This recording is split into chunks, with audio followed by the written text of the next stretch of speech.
দেখতে পাচ্ছেন এখানে একটা স্ট্রিংলেস মৌমাছির কলোনি আছে, সেটা এখন আমি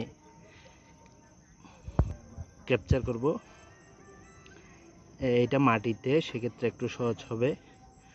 মাটিটা একটু আস্তে আস্তে সরিয়ে নিব, এরপরেই দেখাবো আপনাদেরকে। আমি প্রায় মাটিটা সরিয়ে রেখেছি। দেখতে পাচ্ছেন মৌমাছিগুলো কিন্তু বাইরে থেকে ভিতরে ঢোকার চেষ্টা করতেছে। কিন্তু আমি একটি বাঁশের বক্স রেডি করে রেখেছি, ওইখান থেকে নিয়ে এর উপরে রাখবো।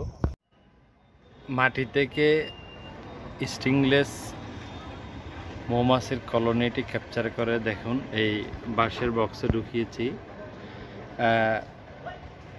কালকে আসলে যখন ক্যাপচার করেছি তখন পুরো ভিডিও নেওয়া কিন্তু সম্ভব হচ্ছিল না, সন্ধ্যা হয়ে যাচ্ছিল এবং মাটির গর্তটা অনেক গভীরে ছিল।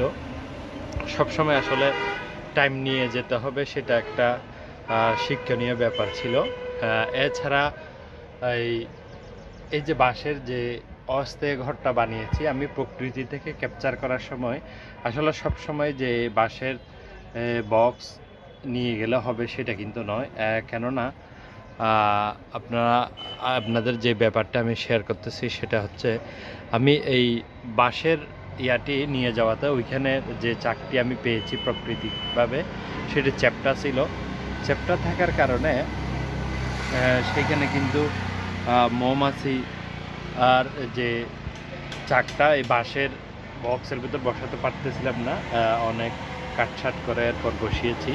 এই জন্য আপনারা অবশ্যই খেয়াল রাখবেন, এই যে একটা কাঠের তৈরি প্রশস্ত বক্স নেওয়ার চেষ্টা করবেন, যাতে কোনো ধরনের সমস্যা না হয়, সেটা একটু খেয়াল রাখবেন।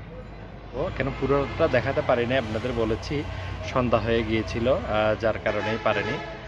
সামনে থেকে চেষ্টা করব এই যাতে অনেক সময় নিয়ে যাওয়ার জন্য এবং আপনাদের ডিটেলস দেখানোর জন্য। ধন্যবাদ সবাইকে।